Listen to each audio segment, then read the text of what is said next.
The alien medical station shook as the doors slid open. Bright white lights flashed red and warning tones filled the air. A massive creature was dragged inside on a graph stretcher. Its body was long and heavy, covered in dark plates that looked like stone. One broken limb trailed behind it, leaving marks on the floor. When it moved, its claws scraped metal, making a sharp and ugly sound that echoed through the hall. Alien medics froze. Some stepped back at once. Others shouted in fear. To them, the creature looked like a living weapon. Its size alone was enough to scare anyone. Its breathing was deep and rough, like thunder trapped in a chest. One medic dropped a scanner. Another raised a shock rod with shaking hands. "Seal the room," one of them cried. "Call security," another said. "It will wake and kill us all." The creature lifted its head weakly. One eye opened, dull and cloudy with pain. It made a low sound, not a roar, but something closer to a broken sigh. Even that sound made the medics panic more. They backed away until their backs touched the walls. James stood near the far side of the room. He was human, wearing a simple medical coat with worn edges. He had seen many injuries in his life on many worlds. When the alarm started, he did not run.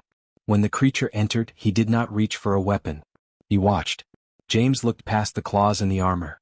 He watched the way the creature's chest rose too fast. He saw how its body shook when the lights flashed brighter. He noticed how its eye kept moving, not hunting but searching. The creature was afraid. He took a slow breath and stepped forward. "James, stop," an alien medic shouted. "That thing is dangerous." James did not turn around. He raised one hand, palm open, and took another step closer. The creature tensed, but it did not strike. Its claws scraped the floor again, but this time the sound was weak. "It's hurt," James said calmly. His voice was low but clear. "And it's scared." "You cannot know that," another medic said. "It is a killer species." James shook his head slightly. "No," he said. "If it wanted to kill, it would have done so already." He moved slowly, making sure every step was easy to see. He kept his hands away from his body, showing he carried nothing. The alarms still rang, but they felt distant now. All eyes were on the human and the beast. James stopped a few steps away. He knelt down so he was lower, not standing over the creature. The beast's eye focused on him. Up close, James could see deep cuts along its side. One plate was cracked. Dark fluid leaked from the wound. "That must hurt," James said softly. The creature made a low sound again. Its head dropped slightly as if the effort of holding it up was too much. The graph stretcher flickered under its weight. Behind James, the medics argued in sharp, fast voices. Some wanted to sedate the creature. Others wanted to eject it into space. No one agreed. No one acted. James reached to his belt and slowly removed a small light scanner. He held it up so the creature could see it. He waited. When the creature did not react, he turned it on. A soft blue light passed over the wounded limb. The creature flinched but did not attack. "That's it," James said quietly. "Easy. I'm not here to hurt you." The scanner showed signs of shock, blood loss, and severe stress.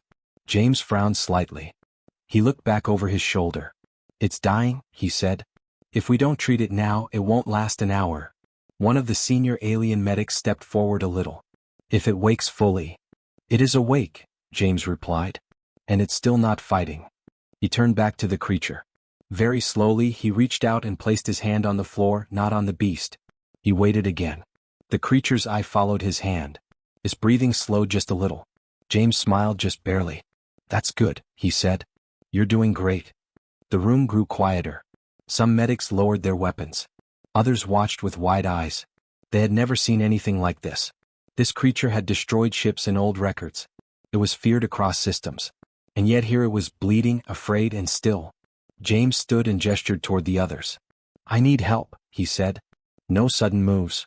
No loud tools. Just medical gear." After a moment, one medic obeyed. Then another. They moved slowly, copying James's calm pace. The alarms were turned down, then off. The red lights faded back to white. As the first treatment pack was brought closer, the creature closed its eye. Not in anger. Not in threat. It closed its eye like a patient who chose to trust. James stayed right where he was. He did not celebrate. He did not look proud. He simply stayed calm because he knew something the others were only starting to understand. The beast was never a weapon. It was just another life that did not want to die. Emily stood near the wall, holding a medical tablet close to her chest.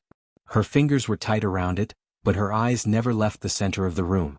The massive creature lay on the graph stretcher, its body rising and falling with slow, heavy breaths. Every sound it made seemed loud in the quiet room. Michael stood beside her. He was tall, but at that moment he felt small. His hand hovered near a safety switch, not because he wanted to use it but because fear was hard to silence. He had worked in many danger stations but nothing like this. James stood closest to the beast. His voice was calm, steady, and low. He spoke as if the creature were a patient in a normal clinic, not something feared across the stars. His hands were open, empty, and always in view. "Weapons out," James said, not loud but firm. "All of them." Several alien medics froze. One of them tightened their grip on a shock rod. "That is not safe," an alien voice replied. "If it attacks." "It hasn't," James said. "And it won't if we don't give it a reason." Emily held her breath. Michael swallowed hard. For a long moment, no one moved. Then James took one slow step back, giving the creature more space, not less. He lowered himself again, keeping his eyes level with its head. "You're okay," he said softly. "No one here wants to hurt you." The creature's claws twitched. A low sound came from deep in its chest, but it was not a growl. It sounded tired. "What?" James lifted his hands a little higher, palms still open. "See," he said gently. "Nothing here. Just help." Michael noticed something then. The creature's breathing began to slow. Not much, but enough to notice. The tight tension in its body eased just a little. Emily leaned closer to her tablet. Her screen showed the creature's vital signs as the scanners updated. Stress levels were high, dangerously high, but the aggression markers were low.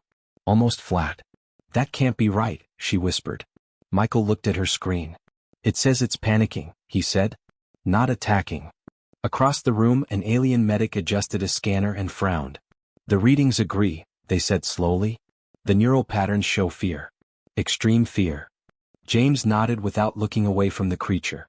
"That's what fear looks like," he said. "Not rage." One by one, the alien medics lowered their weapons. Shock rods were placed on trays. Security fields were powered down. The room felt different as each threat was removed, like heavy pressure lifting from the air. The creature noticed. Its eye opened again. It watched as a weapon was set aside. Then another. Its head shifted slightly, following the movement. When no one rushed forward, it let out a long breath. James smiled faintly. "That's better," he said. Jessica stood near the back of the room, silent as always. She held a recording device, its lens fixed on the scene. She had been sent to document the incident, expecting violence or failure. Instead, she was recording something rare. She zoomed in on the creature's face. On the way, its eyes softened, no longer wide with panic. She captured the open hands of the human medic. She tagged the data with timestamps and emotional markers. "This is important," she murmured to herself. An alien doctor stepped closer with a medical case, moving slowly, carefully copying James's pace. The creature stiffened at first, then relaxed when James spoke again. "Easy," he said. "They're here to help." Emily watched in quiet awe. "It understands tone," she said. "Maybe more than words." Michael nodded. "Or maybe it understands intent." James glanced back briefly. "Most living things do," he said. The scanners updated again. Stress levels dropped a small but clear amount. The alien medics stared at the readings, confused and uneasy. "All our training said these beings respond only to force," one of them said. James shook his head. "Training based on fear teaches fear," he replied. The creature shifted its weight. Its injured limb trembled, then went still. A soft sound escaped its throat, almost like relief. Jessica saved the recording and marked it as a priority archive. "First confirmed case," she whispered, "of human de-escalation with a Class 5 life form." No one heard her, but the moment was already changing things. Emily lowered her tablet. Michael let his hand fall away from the safety switch. Around them, the room no longer felt like a battlefield. It felt like a hospital again. And at the center of it all, James stayed calm, hands open, proving without force or noise that sometimes understanding was the strongest tool of all. David rolled a medical cart toward the graph stretcher, moving slow and careful. The wheels made a soft sound against the floor. He kept his eyes on the creature, not in fear but in focus. John followed behind him, carrying a stabilizer pack and a bundle of soft restraint bands meant for injured limbs, not prisoners. James stood beside the creature's head. He did not touch it yet. He watched its breathing and the small movements of its claws. When David and John came closer, the creature tensed. Its tail dragged across the floor with a sharp scrape, and its chest rose faster. James raised one hand slightly. "Stop there," he said calmly. David and John froze at once. "It's okay," James said to the creature, his voice low and even. "They're with me." The creature's eye shifted toward James. The tension in its body did not fade, but it did not rise either. That was enough. James nodded to David. "Slow. One step." David took a single step forward and stopped. The creature's claws twitched, but it did not strike. "Good," James said. "Now wait." John watched the scanners in his hand. The stress readings jumped when the humans moved, then slowly dropped when they stopped. He swallowed and nodded. "It reacts to pace," John said quietly. "Fast movement spikes everything." "Then we don't move fast," James replied. David placed the medical cart down and slowly opened a drawer. The soft sound made the creature flinch. James spoke at once. "That noise is fine," he said gently. "Nothing bad." The creature's breathing slowed again. It lowered its head to the stretcher. David took out a stabilizer patch and held it up where the creature could see it. He waited. The creature did not react. "Okay," James said. "You can apply it. Left side. Avoid the cracked plate." David moved in slow, careful motions just as James had shown earlier. He did not reach over the creature. He did not stand too close. When the patch touched the wound, the creature shuddered. James leaned in slightly. "Easy," he said. "That will help." The creature made a low sound, then went still. Across the room, alien doctors whispered and argued. Some pointed at the creature's size. Others warned that it was only pretending to be calm. One alien raised a sedation tool and stepped forward. The creature's eye snapped open. Its body tensed and its claws dug into the stretcher. Stress alarms flickered on nearby screens. James turned sharply. "Stop," he said. The alien doctor hesitated. "It is necessary," they argued. "We must restrain it fully." "No," James said. "You're scaring it." The creature's breathing grew rough again. David stepped back at once. John lowered his tools. James placed both hands where the creature could see them. "It's okay," he said. "They won't touch you." Slowly the creature relaxed. The alarms faded back to green. The alien doctors fell silent. The data on the screens was clear. Every time humans stayed close and calm, the creature settled. Every time others rushed or threatened, it panicked. John connected a fluid line to the stabilizer patch. "Pressure is dropping," he said. "This is working." David nodded. "It's letting us help." James glanced back at the alien doctors. "You see," he said. "It decides who it trusts." One alien medic crossed their arms. "This defies our models," they said. "Then the models are wrong," James replied. The creature shifted its head slightly toward James. Its eye closed halfway. Its body went heavy against the stretcher. David finished securing the patch. John applied a soft band to the injured limb, careful not to tighten it too much. The creature did not resist. It did not pull away. "Still calm," John said in disbelief. James allowed himself a small breath of relief. "Because we're listening." The alien doctors watched in silence now. Their arguments faded as the evidence grew. The creature allowed treatment only when humans were near. Not because humans were stronger, but because they were patient. As the stabilizers took full effect, the creature's breathing evened out. Its claws loosened their grip on the metal frame. David wiped his hands and stepped back. John checked the final readings. "Stable," he said. James rested his hand lightly on the floor near the creature, not touching it. The creature stayed calm. In that quiet moment, the truth became impossible to deny. Fear had made the creature dangerous. Patience had saved it. The station grew quieter as time passed. The alarms were gone. The sharp voices were gone too. Only soft machine sounds filled the medical bay now. The creature lay still on the graph stretcher, its breathing slow and deep. The wounds along its side had closed under layers of healing gel. Color returned to its skin and the shaking had stopped. Ashley stood near a console, watching the life signs scroll across the screen. She had been trained to expect danger from creatures like this. Yet everything she saw now spoke of recovery, not threat. "It's healing fast," she said. Daniel nodded as he adjusted a monitor. "Faster than expected. Almost like it's built to survive long waits." James stayed nearby, quiet and watchful. The creature's eye opened when he shifted, then closed again when it saw him still there. Ashley frowned at the data. "There's something strange in its biology," she said. "These markings along the plates. They're not random." Daniel leaned closer. "They look patterned." Across the room, Lauren worked at an old data terminal. The system was slow and outdated, filled with records written in broken translation. Most of the station staff had ignored it for years. Lauren did not. She rubbed her eyes and leaned closer to the screen. These files were flagged long ago, she said. But no one followed up. Ashley turned. About the species? Lauren nodded. About something called a bond. Daniel stepped closer to her station. What kind of bond? Lauren scrolled through lines of text, correcting old errors as she went. Not a hunting bond. Not a war role. She paused, then looked up slowly. A guardian bond. Ashley felt a chill. Guardian of what? Young worlds, Lauren said. New colonies. Early life systems. Places too weak to defend themselves. The room fell silent. Lauren continued. These creatures were placed near developing systems. Not to rule them. To protect them. They watch. They wait. They only fight when something threatens the balance. Daniel looked back at the creature. So when it was brought here, it thought it failed, Lauren said softly. Or that it was being punished. Ashley swallowed. And we treated it like a monster. James spoke from beside the stretcher. It acted like one, he said, because we were afraid. The creature shifted slightly as if sensing the change in the room. Its eye opened and rested on James. There was no fear in it now. Only tired awareness.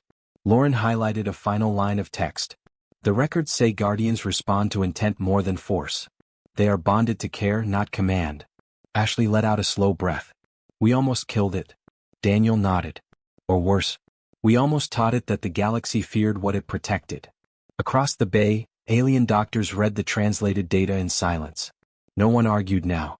The truth was clear and it was uncomfortable. Fear nearly caused a disaster, one of them said quietly. James rested his hand near the stretcher again. Fear often does. The station felt different after that. Movements were slower. Voices were softer. No one rushed. When the creature stirred, someone spoke gently instead of raising a tool. Trust began to replace panic. The creature lifted its head slightly and looked around the room. It did not see weapons. It did not hear alarms. It saw humans and aliens working together, calm and careful. It closed its eye again, choosing to rest. For the first time since it arrived, the station felt at peace. The docking bay doors opened wide, and soft light from space filled the station. The creature stood on its own now. Its wounds were sealed, and its strength had returned. The dark plates along its body shone clean, no longer cracked or dull. It moved slowly, not because it was weak, but because it chose care. James stood a few steps away. He did not block the path. He did not wave or command. He simply stood there, hands open, calm as always. Alien medics lined the walls of the bay. None of them held weapons. Some watched with quiet respect. Others watched with shame. All of them watched closely. The creature turned its head toward James. Its large eye focused on him, clear and steady. For a long moment, nothing happened. The station was silent. Then the creature lowered its head. It was not a threat. It was not submission. It was a gesture of thanks. James inclined his head in return. He did not smile. He did not speak. He understood the moment did not need words. The creature stepped forward, each movement smooth and controlled. When it reached the edge of the bay, it paused and looked back once more. James was still there. Still calm. With a final breath, the creature moved into the light and vanished into space, guided by silent systems prepared to return it to its watch. The doors closed. No one spoke for several seconds. Jessica broke the silence as she saved the final recording. Her fingers moved fast, marking the event with care. She updated the records that had labeled the species as a threat. The old warnings were removed. New notes were added. Guardian species. Non-aggressive unless threatened. Responds to calm presence. Human interaction recommended. In another file, she made a separate entry. Humans, noted for de-escalation, patience, and restraint. Effective protectors without force. Emily read over the updates and nodded slowly. Michael leaned against a wall, letting out a breath he felt he had been holding for days. The alien medics gathered quietly. No arguments. No raised voices. They had seen the proof with their own eyes. One of them spoke at last. We were ready to fight, they said. And that would have been the wrong choice. James looked at the closed doors. Fighting is easy, he said. Knowing when not to fight is harder. The station returned to normal operations. Tools were cleaned. Lights dimmed to their usual level.